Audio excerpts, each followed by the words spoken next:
মা, তোমার মার্কশিটে সিঁদুর। আমি তোমাকে ভালোবাসতাম রাতু। তুমি জানতা না আমার ধর্ম কি? জানতাম। জানতা?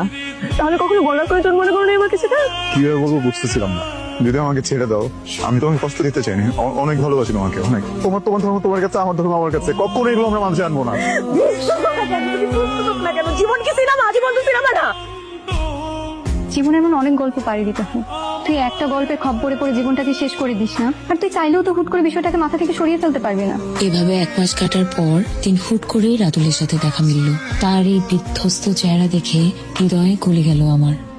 দূর থেকে 2 ফোঁটা চোখের জল ফেলে এগিয়ে গেলাম তার দিকে। সবকিছু ঠিক করে ফেলি প্লিজ। আমি নিতে পারতেছি না প্লিজ। বাড়ি থেকে তো অনেক প্রেশার বিয়ের জন্য। তোমাকে একটা কথা বলি, তুমি তোমার বাবা আমার পছন্দে বিয়ে করে ফেলো। তুমি স্বার্থপর মতো একটা ডিসিশন নিছো, এবং তোমার এই স্বার্থপর মতো ডিসিশনের কারণে আজকে আমি এখানে দাঁড়াইছি।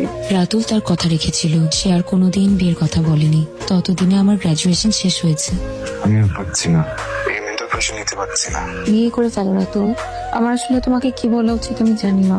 আমার সাথে যোগাযোগ বন্ধ করে দাও।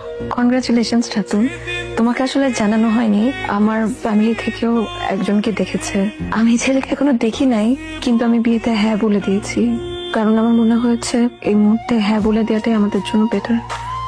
চলো আমরা একটা কাজ করি, আমরা একই দিন বিয়ে করব, একই দিন হলুদ করব, একই দিন আরেকজনের হয়ে যাবো। ভালো হবে না? তোমাকে হলুদ পরির মতো লাগছে জুই। আমার কালো গায়ে হলুদ রং মানায়নি। তুমি আমার জীবনে নেই ভাবলেই কেমন অসহায় অসহায় লাগে, বুকটা হাহাকার করে ওঠে। জুই, আমার খুব বেঁচে থাকার চেষ্টা, কিন্তু সেই ইচ্ছাটা পূরণ হলো না। এই নিষ্ঠুর পৃথিবীতে তোমায় একা রেখে যাচ্ছি বলে রাগ করো না।